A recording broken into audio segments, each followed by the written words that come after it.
నమస్కారం ETV news కి స్వాగతం. ఈనాటి ముఖ్యాంశాలు. దావోస్ పెట్టుబడులపై అనుమానాలను తోసిపుచ్చిన రేవంత్, ఒప్పందాలు చేసుకున్న సంస్థలతో సరిచూసుకోవచ్చని ప్రతిపక్షాలకు సవాల్.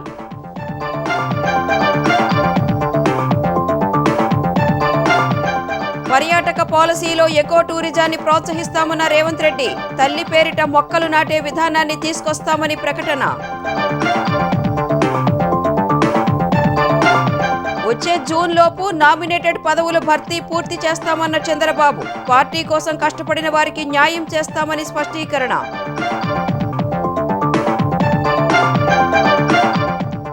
ఏపీలో ప్రతి శనివారం విద్యార్థులకు నో బ్యాగ్ డే. కో కరిక్యులం రూపకల్పనకు లోకేష్ ఆదేశాలు. ఇకపై టీచర్లకు ఒకే యాప్ ఉంటుందని వెల్లడి. చంద్రబాబుపై కేసులను సీబీఐకి అప్పగించాలన్న పిటిషన్ కొట్టేసిన సుప్రీంకోర్టు, పనికిమాలిన వ్యాజ్యం వేశారంటూ మండిపడిన ధర్మాసనం. వందో రాకెట్ ప్రయోగానికి సిద్ధమైన ఇస్రో, రేపు ఉదయం నింగిలోకి జిఎస్ఎల్వి F-15 NVS-02 నావిగేషన్ ఉపగ్రహాన్ని కక్షకు చేర్చనున్న రాకెట్. మౌని అమావాస్య స్నానాల కోసం ప్రయాగ్రాజ్ తరలి వస్తున్న భక్తులు, 10 కోట్ల మంది వస్తారనే అంచనాలతో ఏర్పాట్లు చేసిన యూపీ సర్కార్. అమెరికాలో ఆదాయపు పన్ను ఎత్తివేతపై అధ్యక్షుడు ట్రంప్ సంకేతాలు. దిగుమతి సుంకాల పెంపుతో లోటు భర్తీ చేసుకుంటామని వెల్లడి.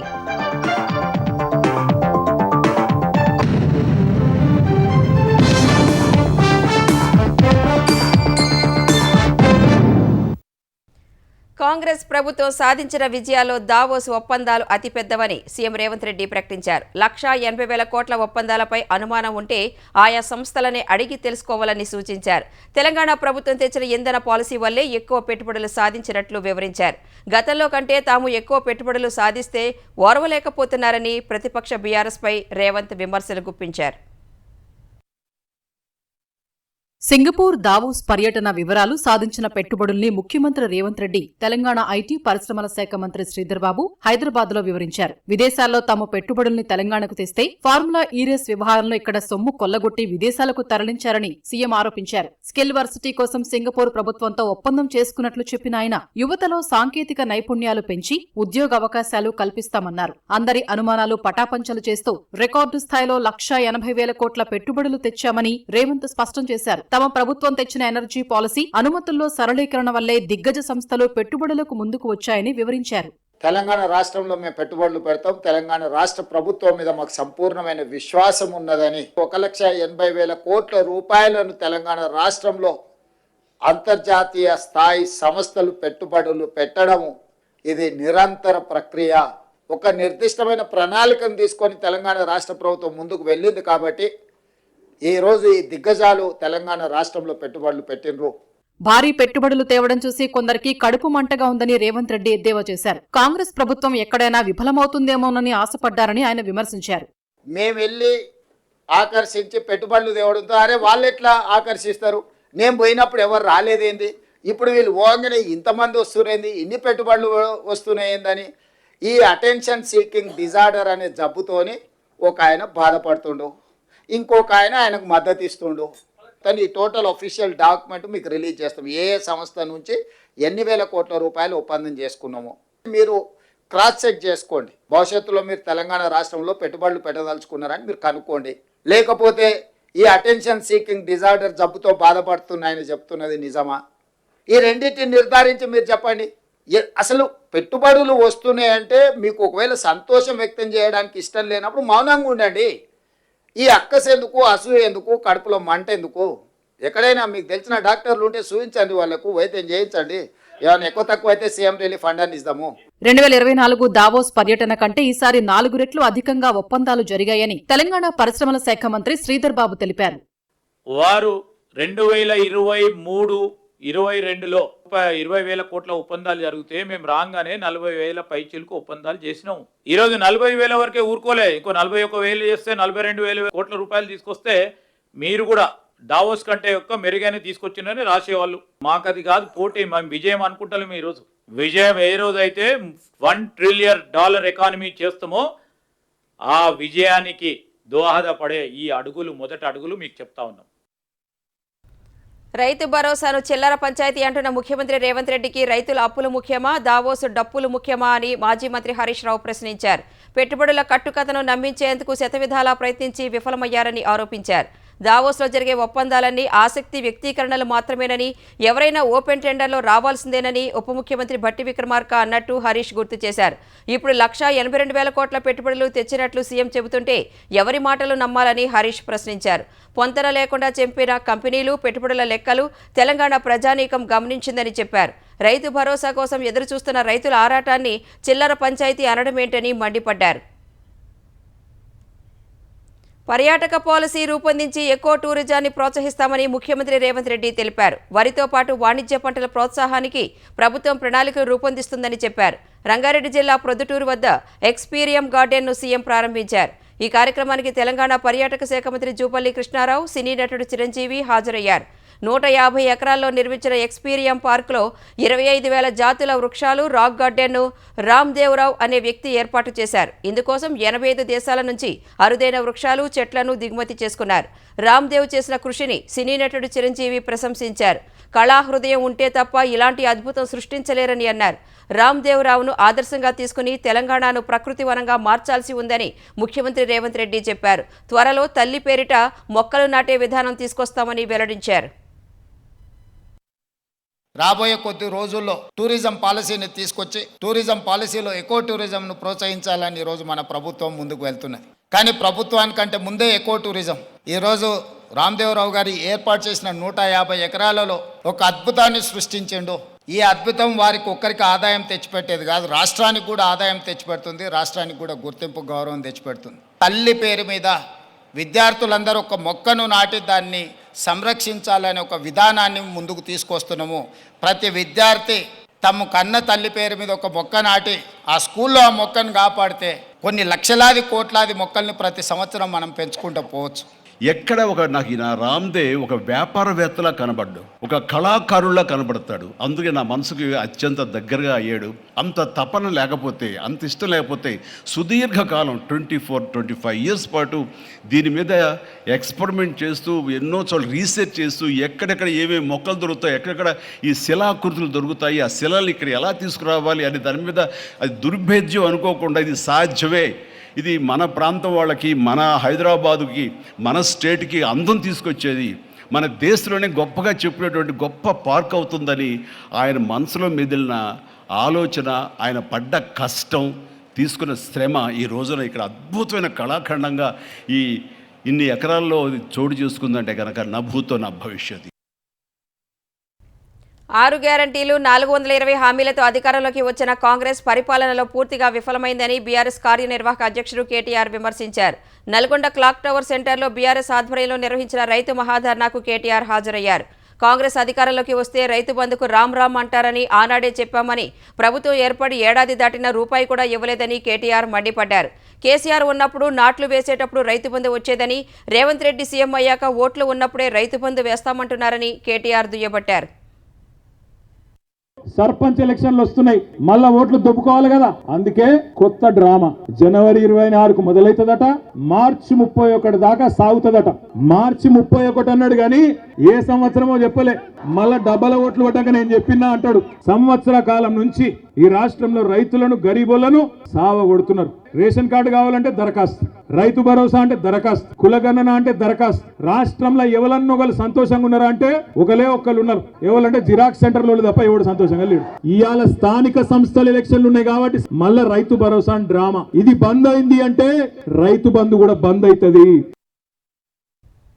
ప్రభుత్వంలో ఉన్న అన్ని నామినేటెడ్ పదవులు జూన్లోపు భర్తీ చేస్తామని సీఎం చంద్రబాబు స్పష్టం చేశారు. తెలుగుదేశం నేతలతో చంద్రబాబు టెలికాన్ఫరెన్స్ నిర్వహించారు.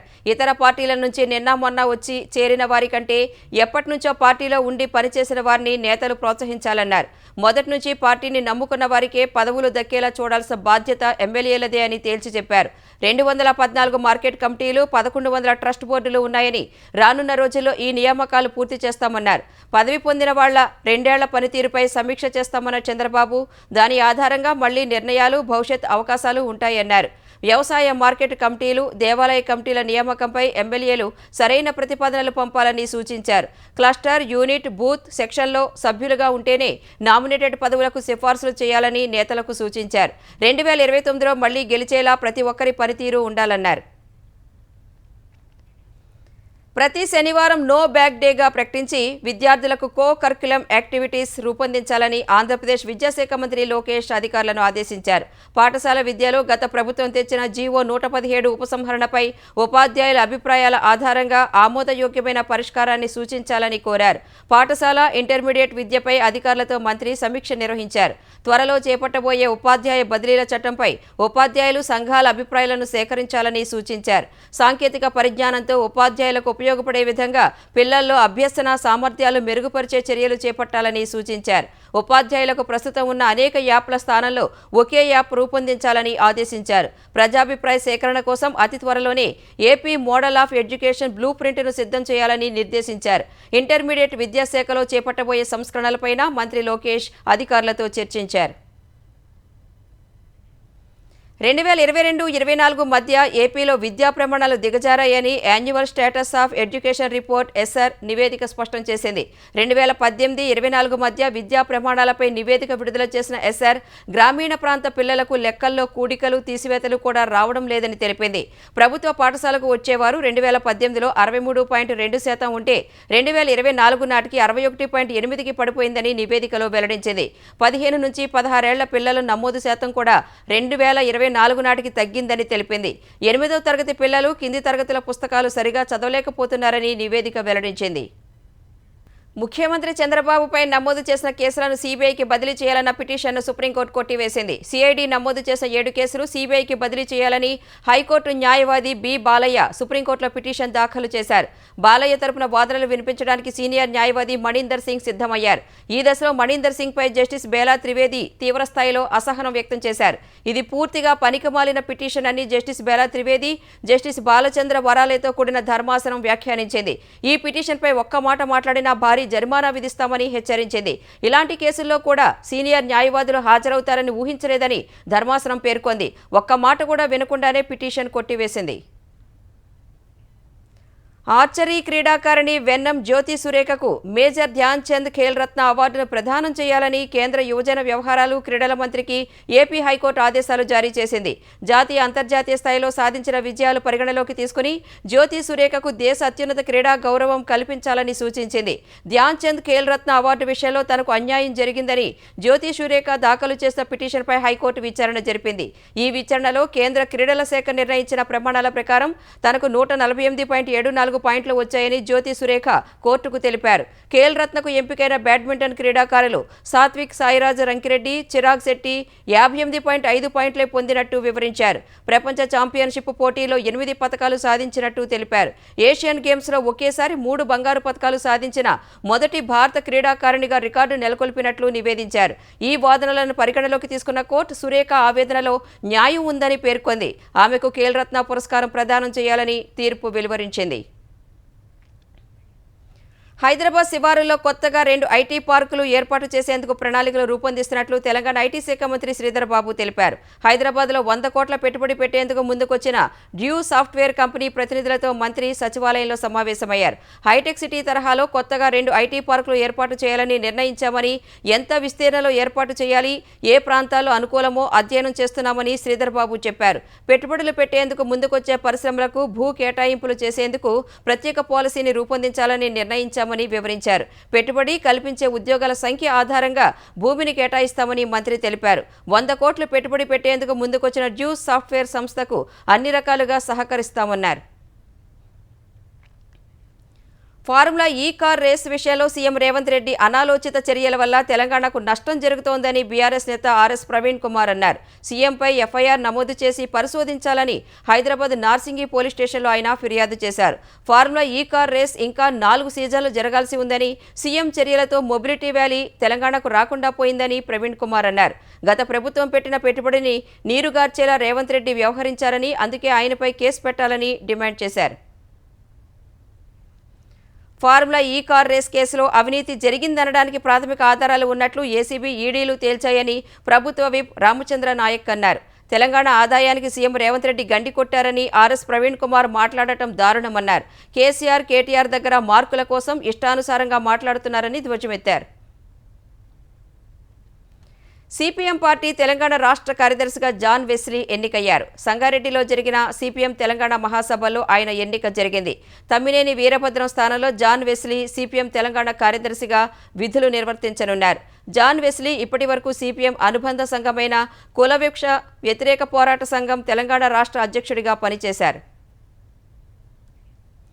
సంగారెడ్డి జిల్లా అమీన్పూర్ పద్మావతి నగర్ లేఅవుట్ వద్ద వైసీపీ మాజీ ఎమ్మెల్యే కాటసాని రాంభూపాల్ రెడ్డి నిర్మించిన ప్రహరీని హైడ్రా అధికారులు మరోసారి కూల్చివేశారు. కొద్ది రోజుల క్రితం అక్రమంగా నిర్మించిన ప్రహరీని తొలగించగా కాటసాని మళ్లీ ఫెన్సింగ్ వేయించారు.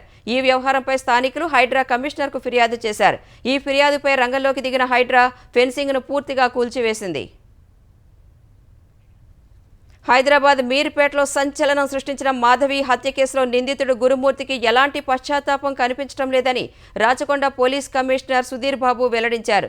నిందితుడిని అరెస్టు చేసి మీడియా ముందు ప్రవేశపెట్టారు. పథకం ప్రకారమే హత్య చేశాడని చెప్పారు.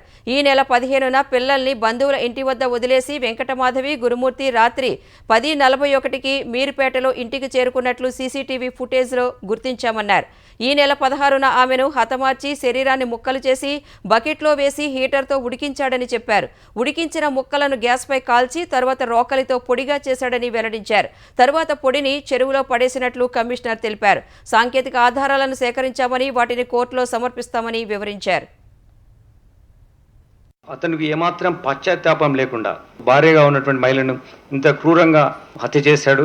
ఇంత రేరెస్ట్ ఆఫ్ రేర్ వేస్లో ఒక వ్యక్తిని చంపుతారా అనేది we are really lot of things in our mind. Sudden provocation అని కూడా అనలేము. ప్లానింగ్ ఉంది. వైఫ్ మీద దాడి చేయాలనే ఉద్దేశంతో ఎవిడెన్స్ పిల్లలు ఉంటే తెలుస్తుందని చెప్పేసి పిల్లల్ని వాళ్ళ చుట్టాల ఇంట్లోనే పెట్టాడు. తీసుకెళ్లి గోడకు ఆవిడ తలను స్మాష్ చేశాడు. గట్టిగా కొట్టాడు గోడకి. She fell down. అప్పుడు పైన కూర్చొని గొంతు నులిమేసేసి ఆవిడ చంపడం జరిగింది. చేసిన తర్వాత ఆ ముక్కలు అవన్నీ చేసి ఒక బకెట్లో వేసి 6 o'clock టైంలో ఈవినింగ్ పిల్లలు కూడా చెరువు దగ్గర తీసుకెళ్లి వేశాడు. అమెరికన్లకు ఆదాయపు పన్ను నుంచి విముక్తి కల్పించే దిశగా దేశాధ్యక్షుడు డొనాల్డ్ ట్రంప్ సంకేతాలు ఇచ్చారు. ప్రజలు స్వేచ్ఛగా ఖర్చు చేసి ఆర్థిక వ్యవస్థలోకి నిధుల ప్రవాహాన్ని పెంచాలనే లక్ష్యంతో ఈ దిశగా అడుగులు వేస్తున్నట్లు తెలిపారు. ప్రజలను ధనవంతులను చేసే వ్యవస్థ పునరుద్ధరణ దిశగా ఈ చర్య ఉపయోగపడుతుందని ట్రంప్ అభిప్రాయపడ్డారు. అమెరికా ప్రభుత్వ ఆదాయంలో ఆదాయపు పన్ను ద్వారా భారీ మొత్తం వస్తోంది. అమెరికన్లకు ఆదాయపు పన్ను నుంచి విముక్తి కల్పించి ఇతర దేశాల నుంచి వచ్చే వస్తు దిగుమతులపై సుంకాల ద్వారా ఆ లోటును భర్తీ చేసుకోవాలని ట్రంప్ యోచిస్తున్నట్లు అమెరికా ప్రభుత్వ వర్గాలు చెబుతున్నాయి. అదే జరిగితే భారత్, చైనా, బ్రెజిల్ వంటి దేశాలపై తీవ్ర ప్రభావం పడనుంది. ఇతర దేశాలను సుసంపన్నం చేసేందుకు సొంత వారిపై పన్నులు వేసే బదులు తామే విదేశాలపై పన్నులు విధించి అమెరికన్లను సంపన్నులు చేయడానికి భావిస్తున్నట్లు ట్రంప్ వ్యాఖ్యానించారు. ఇలా పన్నులు వసూలు చేసేందుకు ఎక్స్టర్నల్ రెవెన్యూ సర్వీస్ను ప్రారంభిస్తానని రిపబ్లికన్ సభ్యులతో భేటీలో ట్రంప్ చెప్పారు. భారత అంతరిక్ష పరిశోధన సంస్థ ఇస్రో చరిత్రాత్మక మైలురాయికి చేరువైంది. రేపు ఆంధ్రప్రదేశ్లోని శ్రీహరికోట 2వ లాంచ్ ప్యాడ్ నుంచి 100వ రాకెట్ ప్రయోగానికి సిద్ధమైంది. రేపు ఉదయం 6:23 GSLV F-15 rocket NVS-02 navigation ఉపగ్రహాన్ని నింగిలోకి మోసుకెళ్లనుంది. ఈ ప్రయోగానికి సంబంధించిన 27 గంటల కౌంట్డౌన్ ఇవాళ తెల్లవారుజామున 2:53 ప్రారంభమైంది. ఇస్రో చైర్మన్గా ఈ నెల 13న బాధ్యతలు స్వీకరించిన వి నారాయణన్ నేతృత్వంలో ఇది తొలి మిషన్ కాగా NVS-02 ఉపగ్రహాన్ని UR satellite centre design చేసి అభివృద్ధి చేసింది. ఈ ఉపగ్రహాన్ని భౌగోళిక, వైమానిక, సముద్ర నావిగేషన్ సేవల కోసం వినియోగించనున్నారు. మహాకుంభమేళాలో అత్యంత పవిత్రమైన రోజుగా భావించే రేపటి మౌని అమావాస్య కోసం ఉత్తరప్రదేశ్ సర్కార్ అన్ని ఏర్పాట్లు చేసింది. మౌని అమావాస్య రోజు ఏకంగా 10 కోట్ల మంది అమృత స్నానాలు చేస్తారనే అంచనాతో కనీవిని ఎరుగని రీతిలో భద్రతా ఏర్పాట్లు చేశారు. మహాకుంభమేళా జరిగే ప్రాంతంపై రేపు హెలికాప్టర్ల నుంచి పూల వర్షం కురిపించనున్నారు. ప్రయాగ్రాజ్లో 1 నుంచి 8వ తరగతి వరకు విద్యార్థులకు సెలవులు ప్రకటించారు. అలహాబాద్ హైకోర్టుకు కూడా సెలవు ప్రకటించారు. వివిధ అఖాడాల నుంచి రేపు సాధువులు ఊరేగింపుగా వచ్చి అమృత స్నానం ఆచరించనున్నారు. రేపు వీఐపీ జోన్ ఉండదని, ప్రముఖులకు అదనపు ఏర్పాట్లు ఉండవని యూపీ ప్రభుత్వం ఇప్పటికే స్పష్టం చేసింది. 10 కోట్ల మంది భక్తులు అమృత స్నానాలు చేసే అవకాశం ఉన్నందున 12 కిలోమీటర్ల పొడవైన ప్రత్యేక ఘాట్ను సిద్ధం చేసినట్లు అధికారులు వెల్లడించారు.